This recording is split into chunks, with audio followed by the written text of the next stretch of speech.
very clear on what I want and how I want it. What is my priority?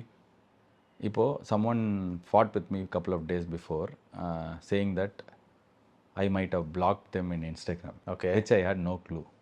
My team could have. Ah. This is someone that I studied with and not regular. ஸ்கூலில் படிக்கும்போது தெரியும், அதுக்கப்புறம் regular டச்லாம் இல்லை. Black பண்ணிட்டேன், நீ என்னை black பண்ணுறேன், எனக்கு தெரியவே தெரியாது, நிஜமாலே எனக்கு தெரியாது. ஆனால் நான் பிளாக் பண்ண நான் எப்படி வாட்ஸ்அப்பில் ஆக்சஸ் இருக்கும், அங்கே பண்ணால் எங்கேயும் பண்ணியிருப்பேன்ல. ஸோ எனக்கு தெரில. பட் இதை வந்து அவங்க பெருசாக ஒரு ட்ராமா இருக்கும்போது இப்போ என்ன இது பாதரே பண்ணல.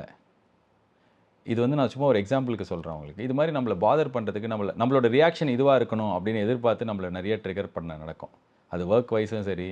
நான் இப்போ ஒரு வேலை பண்ணிகிட்டே இருக்கேன், சடனாக என்னை பற்றி வேறு அனௌன்ஸ்மெண்ட் வந்துகிட்டே இருக்குது. நான் ரிலேட்டடான வேறு ஒரு படங்கள் பற்றி நான் அனௌன்ஸ்மெண்ட் வருது, நான் ரிலேட்டான படங்கள். எனக்கு அதுவும் பாதரே பண்ணல. அப்படியான்னு தான் எனக்கு தெரியுமே தவிர, நான் வந்து என்னோடய ஸ்பேஸில் இருக்கேன். நான் என்னோடய பேட்டில் என்ன, நான் எதுக்கு ரியாக்ட் பண்ணணும், என்னோடய ப்ரியாரிட்டிஸ் என்ன, யார் என்னோடய ஃபர்ஸ்ட் சர்க்கிள், இது எல்லாத்தையும் என்னால் டிஃபைன் பண்ண முடிஞ்சது. I was able to define my emotional boundary, my physical boundary. Sometimes I also slip. Summer வந்தாச்சு, எங்க கிட்ட விட்டுருங்க, நாங்க பாத்துக்கிறோம். GT Holidays, South India's #1 travel brand.